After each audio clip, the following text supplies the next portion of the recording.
I don't think we live yet. You just said the broadcast is live on my screen. Oh, word? I can't even see none of that. All right, so we live and direct. 10 seconds, bro. We 10 seconds into the show. Oh, all right, I see it right here. I bet. Yo, listen, everybody, man. This is another week of What's in Your Glass. Um, Mellow Mondays, man. I got my brother on here today, Dame Dolla. Uh, about time he blessed the show. Been trying to get him on here for a while. He been bullshitting. Uh, but When he I here got the now. invite, I accepted right away, man. That's a lie. I like that. I like that. Right away. Right away. I appreciate that. I'm sure the fans appreciate us sitting down, chopping it up, man. It's For sure. again, we're gonna just jump right into it, have some casual conversations, man. A lot of people want to hear what you have to say. I'm with you every day. I know what you have to say. Uh, but I'll jump right into it. Let everybody know what you've been like, what you up to, what you've been doing, what's going on out here in another room in this bubble. I ain't really been up to a whole lot. I think everybody know when we came here, it was our focus was on trying to get in the playoffs. So I just been trying to make it as close to my normal life as possible. While sustaining that focus. Like you said, we pretty much together every day at practice and film and meetings, treatment, cold tub, and then games. So in between that time, I got my studio set up, so I mess around with the music, make sure I stay tapped in with my family. Um, but I just been chilling, man. I ain't really been doing a whole lot. I just been kicking back. So let's go back a little bit to like growing up a little bit. Um, growing up in Oakland, right? And I'm gonna tie it back into your mindset today. Where did that mindset come from? And it kind of explain, where you've been, where you come from. People who know. People who know what type of person you are know what type of person you are. But just give us a little background on kind of where you're from, so I can tie that into your mindset today. Just I think my mindset comes from the kind of adults that I grew up around. Where I was 8 years old and they didn't treat me like an 8 year old. Like for example, when I was in elementary school, my coach was like one of my dad's good friends and my best friend's dad, Phil Taylor. And the way he coached us and worked us out and spoke to us was like we were, young men. It wasn't like we was little boys. And pretty much every conversation that he was having with his brothers and his friends and every situation that they was experiencing as men, they brought us in on all that stuff early. Whether that was dealing with women or altercations or whatever it might be. So I think at a real young age, um, like what toughness looked like, what being genuine looked like, what being real looked like, what being fearless looked like, what having somebody's back looked like, what working hard looked like. I think I got a good view of that as a kid. So as I got older, I automatically, was in touch with the real stuff. And I think a lot of that is because of my dad and a lot of the people that I grew up around. And nothing uh, nothing weak was accepted. You know what I'm saying? And that's from if somebody getting in trouble from telling on them, like, oh, he did this, or he was in the kitchen, like telling on each other. If something happened at the park and somebody end up getting into it and we don't have each other's back, if somebody buys something from McDonald's and you don't share your food, just every little thing, it was like it was a lesson in it. And I think that's why, I landed where I landed now, like as far as not just my career, but like my mentality and how I approach stuff. Do you think those core values that you was built off of are lost today on some people? I can't expect everybody to have that. You know what I'm saying? Like I can't expect everybody to have it, but I think it's definitely lost. Um, and I think just because of social media and everything that the world is today that it wasn't when I was growing up makes it harder, to have things be that way. So I think it's definitely lost, and I don't think that's something that's gonna come back. I think it's gonna be the people who had it. They're gonna try to pass it on and continue that. Like, for example, like I'm gonna want my son to get the game and to get the stuff that I got, so he can conduct himself like I think is right. But I don't think it's just going, people gonna get that unless it was, a part of them, that line that they come from all along. So how do you? So you and because you when your story speaks to a very specific group of people, Yeah, kids, younger generation who had to take the long road to get to success, yeah, right? Had to overcome so many people saying you can't do this and you can't do that, or you won't do this and you won't do that. So you're speaking to a very specific group of people on your mindset, your work ethic, and what you had to go through to be able to do what you are doing today. And a lot of people might look at us and say, "Oh, that shit it happened. Oh, they superstars. yeah, They're in the league. They're getting this much money. This and that. They have no complaints." But they don't really see, the quote unquote 10,000 hours right, of hard work that goes into where we at today. And for you, you took a longer route, right? right, You went to, high school, didn't really have that many schools on you, went to a small school, but you embraced that and yeah, you made that part of your motivation to what you are today. yeah. So talk to those people about what that mindset was.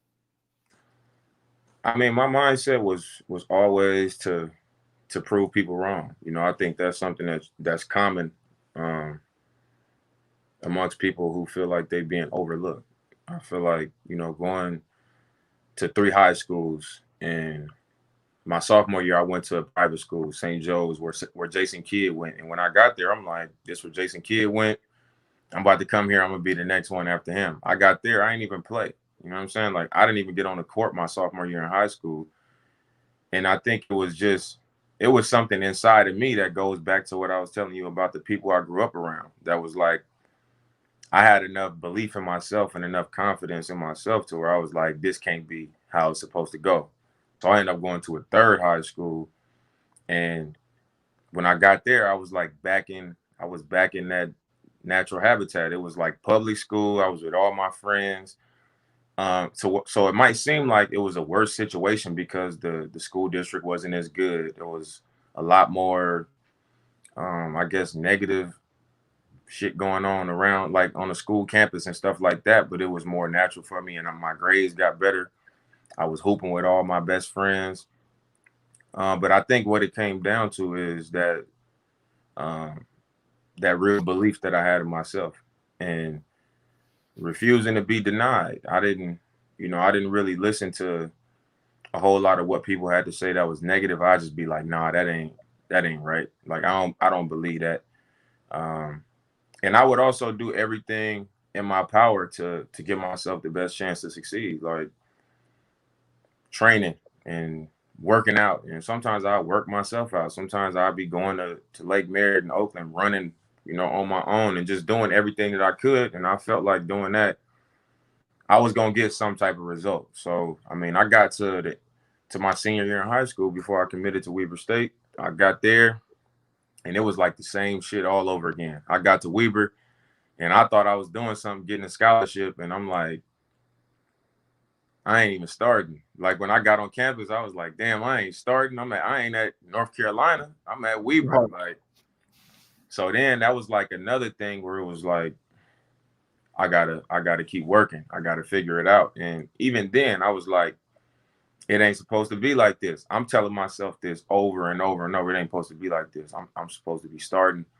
I ain't supposed to be averaging 6 points. You know what I'm saying? Like, and that's just what was in me. And it every time that I think about these, like when I had these flashbacks to them times, I would always go back to my upbringing. Like, the people that I was around, the mentality was just, it was, they hammered it into me, bro. Like, I don't, my dad after games would just be like, man, these dudes ain't nobody. You know what I'm saying? Like, That's a fact. these dudes ain't nobody. I don't care who you playing against. You know what I'm saying? They probably scared, or, it's just hype. My dad was always filling me up like that. Like, man, because my dad had been around everything you could think of. So he was like, man, this stuff is just basketball. These dudes ain't tough like that. They got hype behind them and all that. So I took on that same mentality. And when I was at Weber, once I started, I started working with Phil Beckner, who I still train with to this day. He was like a grad assistant. We started working out, and I started to just see them. I started to feel the results, and I started to get better, and then took off. And I got to the league. It was the same thing. Like, so you it's was been you was starting over. You was starting over at every level. at Basically. every level, but my mentality was the same thing. They ain't nothing. This ain't nothing special. You know what I'm saying? Like that was my mentality. So I think for people like that come from a similar situation as me, as far as being overlooked or underappreciated or not having the resources or just lack of opportunity, what it comes down to is, that real belief that you have in yourself. Because everybody ain't gonna have like a bunch of AAU coaches hyping them up and want to see them make it because they want to be connected to them. Everybody ain't gonna have trainers that work with them and all that stuff and big names and big schools and all that. But can't nobody take your confidence in yourself away. And when you're doing everything in your power to be the best version of yourself, you're gonna be confident because you putting it in.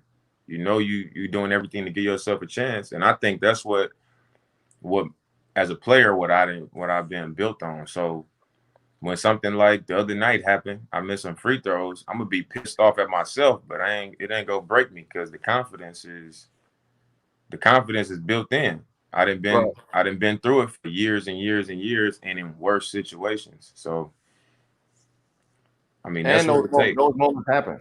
Those moments like that happen. I mean, we've all been through those moments. Not to say that we don't live in those moments afterwards. But we don't soak in those moments. We do. I mean, we human at the end of the day. But we also know that those moments right there is not who we are, because the work that we've already put in, it shouldn't have to come to that. And it's almost like every dog has his day, right? Missing 2 free throws, that to everybody else, that's the worst shit in the world. Right. to me, it happens. I told you that after the game. Listen, it shouldn't have came down to that anyway. Right. It's a 0.1% chance that you miss 2 free throws like that. 2 free throws, bro. Like in the clutch. So that doesn't bother me. But I know the mentality and the mindset that you have. Your support system, I see, is very strong. It's something that as soon as I got to Portland, it was something that I saw. I'm like, damn, he got the whole Oakland out here. Right. But that support system is needed. And hearing you talk about, coming up and your pops in your life and in your ear and giving you those gems that stick with you to this day. Yeah. Was it imperative that you had that support system when you got to Portland? Did it happen as soon as you got to Portland, or was that later? No, it wasn't right away, but it was. So when I got drafted, I was like, I'm in the league. I'm trying to break free and live a little bit. And my best friend P, when we graduated high school, he went to Lewis and Clark, which is in Portland. So when I got drafted, he was in his last year. So I was like, I'm finna get a spot. We finna live together his last year. We about to live. So that's what my plan is. And my mom, like, I'm coming. She like, Mom, I ain't never, mama. Been out. She like, we ain't never been out there, and you don't know what people finna be. Her first thought was like, people that have stuff get taken advantage of. Like, where we from? If you look like you got money and you look like you got something that somebody want, people will come to your house. They'll come running. They'll try to run in your house, bro. And absolutely. So the mentality is like that. Like my mom, they didn't want me just going and getting nice shit. You know what I'm saying? They didn't want me having like jewelry on. They didn't want me in cars all over the place. They didn't want me like, they didn't want me to go out there like that. And then I draw attention to myself and I not be used to having that kind of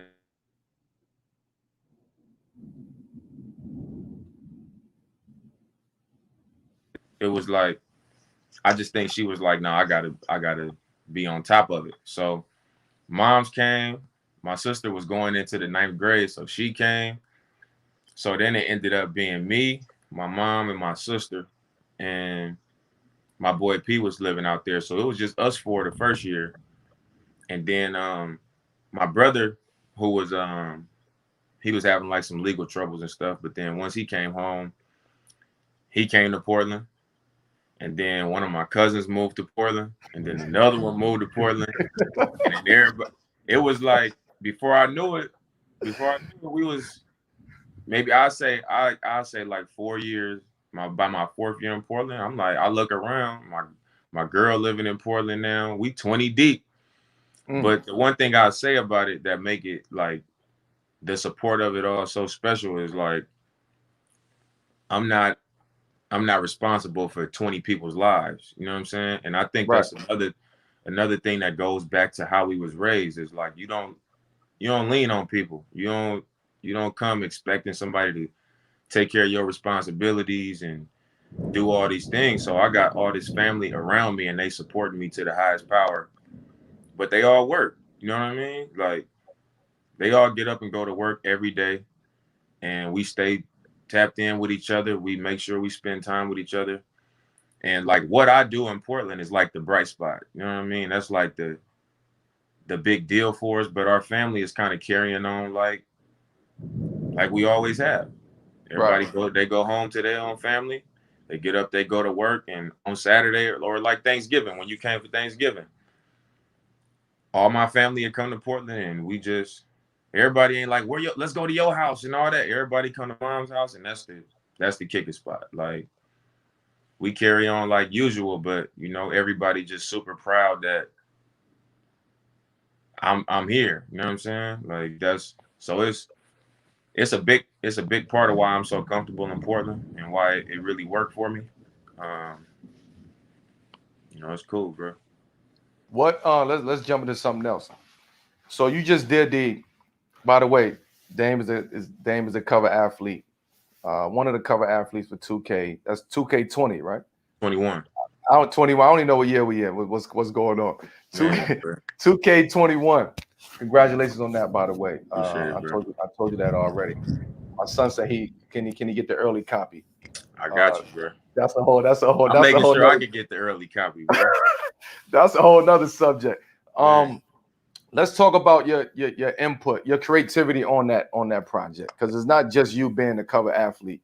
yeah. There's so many other things that you have going on with that project. So talk to us about the creativity behind it.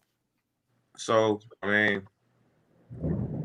they when I first got with them, I got with 2K maybe 3 or 4 years ago, and they just started to include me on like I did like the cover in China. I did like the China cover of the game. And then the game in the US, I was on the back cover where you know how they have like some action on the back of the game or whatever. Yeah. That's actually a process like of you being a part of the whole situation. So I was like going from there to there. Then they invite me to the event where they launch the game and they'll ask you to do stuff like that. Um, so I've been into it with them for 3 or 4 years, and then they was like, this year I'm gonna be the cover athlete, and it was cool because they was like, what kind of picture would you want to use? You know, we don't want to do a still shot. We want it to be some type of action. And what did you choose? And the one that they actually ended up choosing was from like my second year in the dunk contest. It's like an old, but I was like, I wanted one where I was like celebrating. You know what I'm saying? Like I wanted like a celebration shot. So I mean, it ended up being cool, the one that they chose. And then also when we did the little commercial, it was like just because I be into so many different things from just community stuff to obviously playing in the league, doing music. Um, they was like, we want to just do it to where you just doing everything. So in the commercial, I was like, I was a barber and I was the person getting my hair cut. I was on little shows. I was playing like I was Mr. Rogers. I was doing everything. So that was like a cool concept for the commercial. But then the coolest part was, them letting me have like the playlist for the game. And I did like a few tracks for them. It's one that I can't even mention yet. That's gonna be hard. I can't mention it yet, but people gonna know. But that was like my favorite part of the whole thing. I was excited about the cover too, but one of the songs that I did for the game, you know, I was proud of that, bro. So did you do you did the whole soundtrack, or you just did a couple tracks? I did 2 tracks of my own for the game, Right. and then I did like a playlist of a bunch of songs that's gonna be on the game. But what I'm trying to do is try to figure out something for where a lot like some of the artists that I do on 4 Bar Friday, where I can work them into the game. Got it. So that's like You our should have next put that step. on. You should have put that on there. 4 Bar Friday. I mean, bro, that I learned that being the cover athlete, bro, it ain't like you just get control of the creative. Hell no, you don't. Control. They just Hell like no, you don't. they might ask your opinion on some stuff, but you ain't. Nah, this ain't your game. You don't have full creativity. Nah, bro. Dave Chappelle style, bro. Yeah. Speaking of music, right? Who is some of the artists that you want to work with? Man, where do I begin, bro? I want to do. Like if it's one that let's give me one right now. If it's one that's like, damn, I have to work with him. Like, I have to. Who would that be? If I had to pick one, I would say Jake. I mean, if I had to say one, I'm gonna say Drake, because everything Drake touches is out of here. So I'm gonna have to go with Drake on the strength of that alone, bro. And I rock with Drake music though. I like Drake a lot, bro. But you have a sound that that can go with a lot of different artists, right? It's not just you have a very unique sound in the way that you deliver, the way that you put the actual songs together, the production of the song. You're really into that, and I've witnessed that just by being around you and listening to your songs and hearing them, and really paying attention to the actual production of the songs. Whereas a lot of people don't pay attention to that. They just go in there, they play their verse, they tell the engineer to do this and do that, and that's that. You are very meticulous on that sound, what it sounds like, what's here, what's there, mixing and matching. Like, you're very meticulous with that. Is that something you learned over the years, or that's something that you always had, like the feel and the love when it came to music or putting music together? No, I always, I mean, as far as making the music, I didn't always know how to do that, but I always recognized it in music. So I didn't really know what it was, but I'd be like, I recognized it when I would hear songs. Right. But like when I started doing music, it's like, it's tricky because being an athlete, I gotta do what I gotta do without people looking at it like, oh, that's corny or whatever. So I gotta be real creative, and I gotta be real hands-on with what I'm trying to get across, or what sound I want to hear. And I actually learned how to do that. I was in the studio with Marsha Ambrosius. And I just saw how she was just layering her tracks and just kind of doing the same. She was just in there like over and over and over and over. And I was like, what is she doing? And then it was like when they played it, I was like, oh, that's how you do it. Like, she was just layering it and adding this and adding that and telling the engineer. So I'm listening to how she's interacting with the engineer, but I don't know what sound she's going for. And then when it comes out, she's explaining it like, I wanted this and I wanted that because I want this to be in the background and I wanted to sound like this when the verse is coming in. Like, she was just breaking it down. And once I saw her do that, and then I heard it after I heard her explaining it, I started to figure out how to make stuff sound how I wanted it to sound. Because at first I would just go in there, say my verse. When I'm done my verse, say the hook. When the hook go off, say the next verse. And I didn't really know, how to layer a track and how to fill it up and do ad libs without having to just repeat every word that you say in the background. It was like So that was a lesson for me. I had to figure it out because I wanted it to sound like music that people would listen to every day without sounding like a basketball player doing music, but I wanted it to sound like me. Like Right. I wanted to have my own sound, and shit, that took time. That took time to figure it out. You know, I can't just jump into the rap game and not follow the rules of the rap game. You know what I'm saying? And Right. not be coming correct. So I had to be a student of that, just like how I had to be a student of hoop when I came into the league, and Ronnie Price and Mo Williams and Earl Watson, and they all telling me like, look, when you come out the pick and roll, you can't just hit the pocket every time or make the throw a cross court pass or make the skip pass. You got to look them off like you're gonna throw into the pocket and then skip it, or you got to look high and pass it low. So it's the same thing, bro. Just being a student of it and having respect for whatever the game is that you in, and working at it. And I think in music, I've done that. But that's what that I think that's what this is as a fan, right? Just a spectator of just you and just listening to the music that I've heard so far. It's a lot different than a lot of other athletes' music, right? And I hate to say athletes' music or athlete this and Yeah. athlete that, 'cause I hate to box people in Right.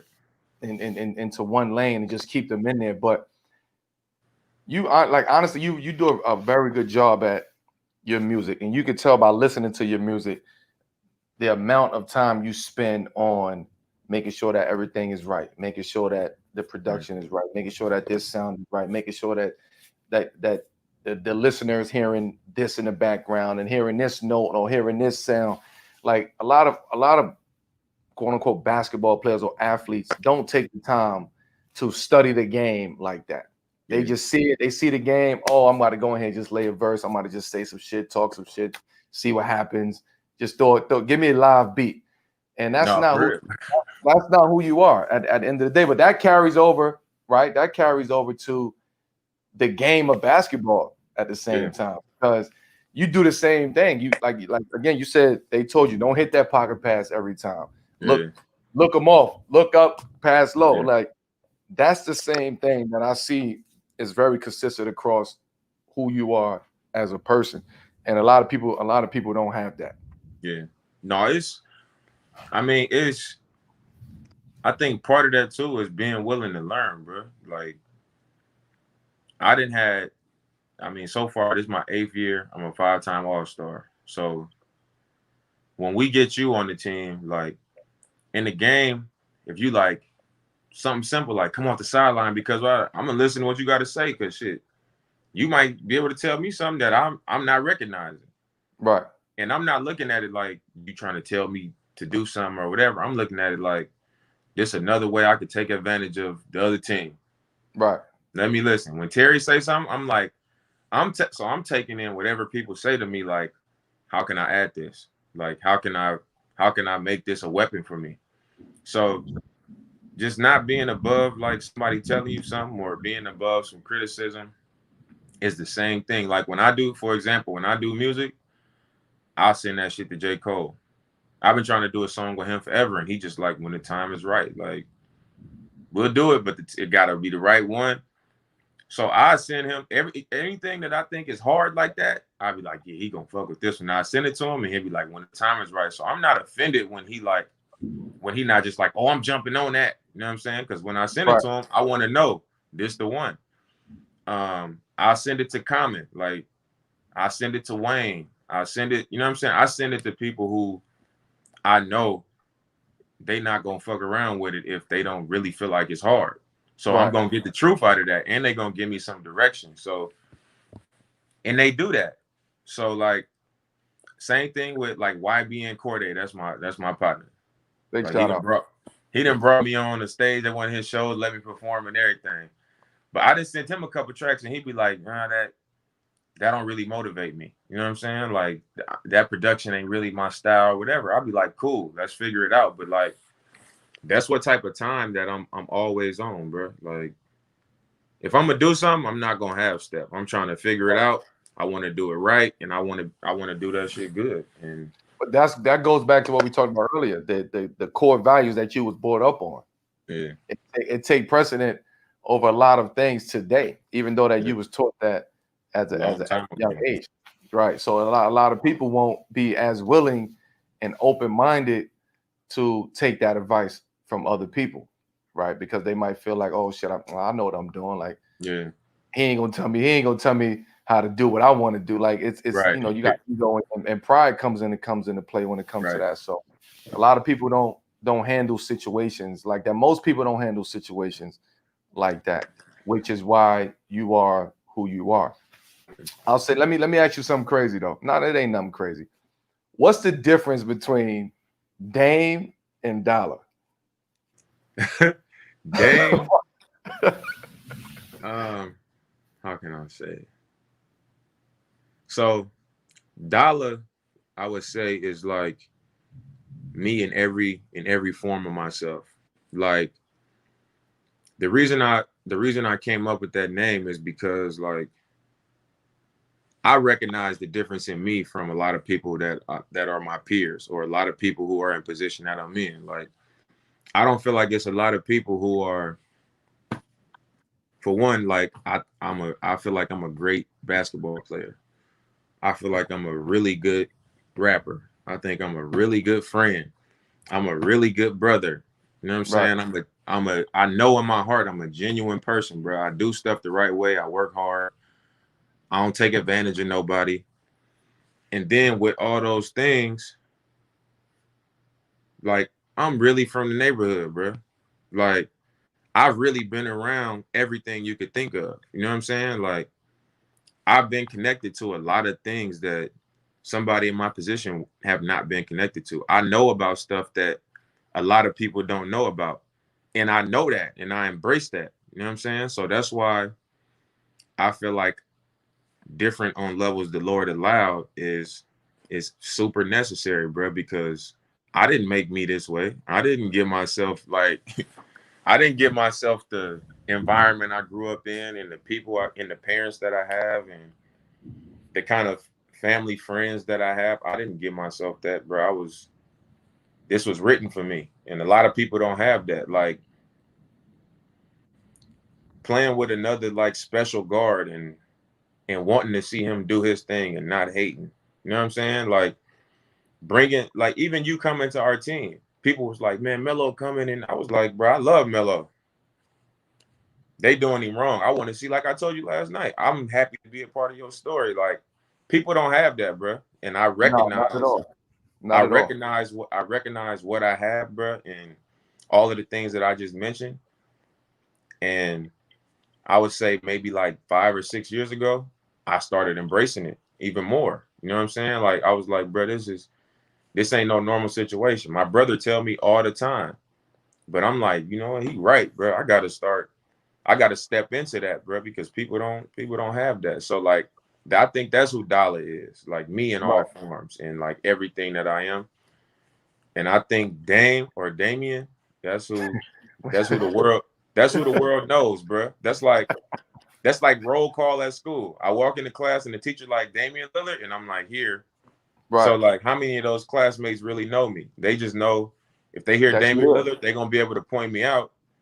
They're gonna know, but like they don't know Dollar.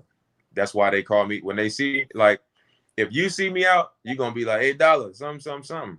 Right. And if I see somebody that I don't know like that, they're gonna be like, hey Damien or hey Dame or whatever. No, Like they gonna call you Damien. they don't know. You know what I'm saying? No, that's real, man. Let's I got a question. Somebody, let me see. By the way, somebody said Dame is a real mature man worthy of superstar status. Preach, Dame. Bro, I don't care about that either, bro. I had to get on Skip Bayless' ass earlier today. Hey, what happened? You did something else, man. Who you said something to I now, ain't man? do nothing, nah, bro, because he he so he was I don't even know. I just lost it, bro, because he got on Twitter today and I just happened to see the tweet. He was like, I don't know if I'm buying Dame time and he's not a superstar. And it made me mad because I don't care about who's a superstar and all that. What does that even mean, bro? Right.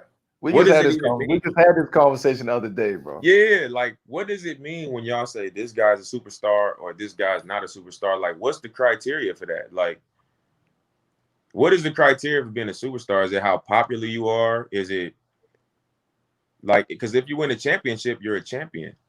Right. If you win an MVP, you're an MVP. If you're an all-star, you're an all-star. But like, what is this superstar y'all keep throwing out or not? Like, I don't understand. I don't really care if he considers me that or people consider me that or not. But like, Hold on.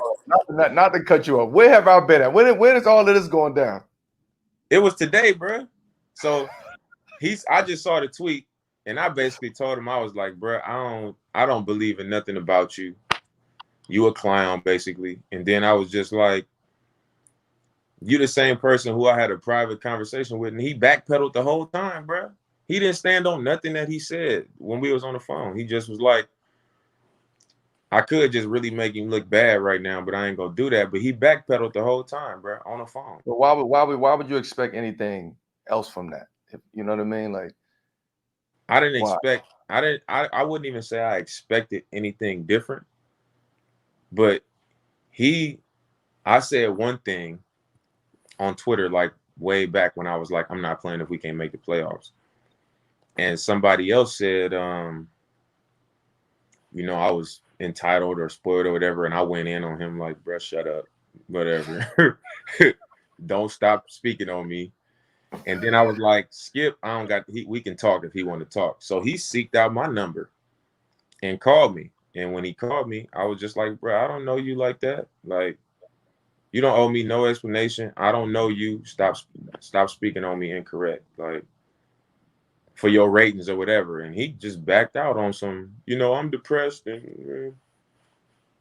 Listen, man, people got to tell their vision. That's what television is for, man. It's their vision. It ain't your vision. It's something that they already done put down. They got to go back and forth. They got to debate. It is what it is, man. We're gonna take your Twitter from you, man. Hey, man, whatever. You got Twitter fingers. I got Twitter fingers and I got real fingers too, bro. I be trying to, how people be like, man, stop going down to their level. You don't got to say nothing. Just ignore them. I be like, bro, I could ignore them, but like, I be having time, bro. Nah, we human though, dog. Like at the end of the day, we are human, and as much as we say, man, we ain't worrying about that. We don't worry about it, but it comes a point in time where it's just too much. Enough is enough. Like, okay, cool, you can say this. I understand your job. You have to say this. You have to say that. But when you constantly and repeatedly just saying shit and doing things just because, that don't sit right with me. So now I put you in this box where I know how to deal with you. And I ain't gonna lose no sleep, but you're not about to just say what you want, bro. Right. Because it comes a point in time where we have to stand on our square for what we believe in and who we are. We work too hard to be who we are as people, as athletes, to have somebody every single day trying to knock that down. We've been knocked down our whole life. So why when we get here, we got to continue being knocked down? But that's just that's just that mentality, man, and that society that we live in. Say it again. I said it's their job too, but like I just be having a hard time trying to figure out who made them the experts. Like who made their word law? Like who made your opinion law? Right. I'd be confused by that, bro. The great debaters, man. That's what it is. Before we get out of here, man, I want to, since we were talking about music, your favorite album to listen to, right? Your favorite, forget an album. Forget your favorite artist. The favorite album to listen to right now. Album. I had to think about that. Your favorite artist to listen to right now. My favorite artist to listen to right now, I'm gonna go with. I like Roddy Ricch a lot, bro, but right now I'm gonna say Rod Wave. Got it. Your favorite album of all time. My favorite album of all time, Miseducation of Lauryn Hill. I like that. Let me see. Your favorite point guard of all time? My favorite point guard of all time, AI wouldn't be considered a point guard. So, favorite point guard of all time, I'm gonna go with. Damn, I can't go with AI. So Why you can't go AI? he ain't a point. He ain't a point guard. I would say AI. He a But if you hybrid. needed, I would say AI. But if it had to be a real point guard, I'm gonna go AI. But then I'm gonna go. Mm,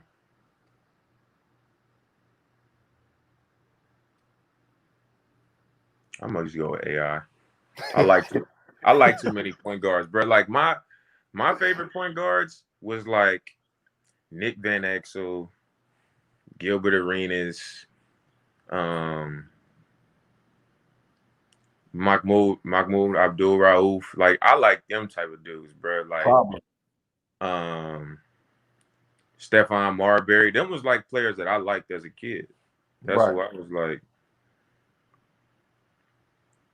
Them was the players I was trying to. I try to do what they do, bro. Your favorite, your favorite moment since you've been in the NBA. My favorite moment since I've been in the league.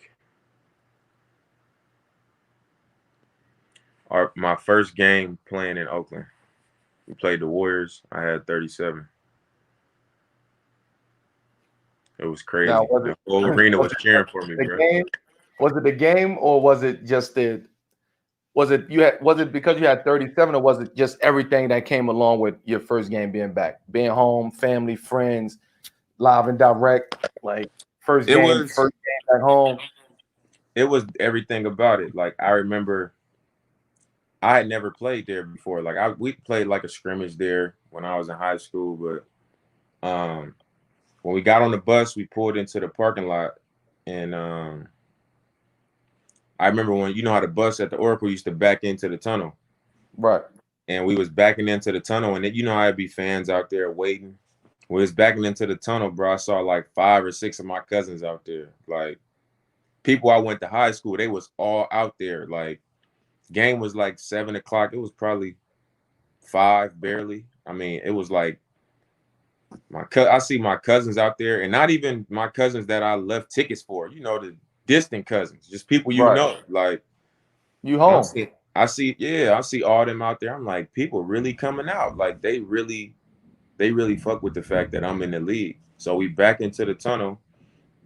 I go out there, we warm up, and one of my partners that like I grew up with, he worked inside the arena. He came down from where he worked at. Like shit, if I get fired, I get fired. He came down. I did my pregame shoot, and he was down there watching the whole time.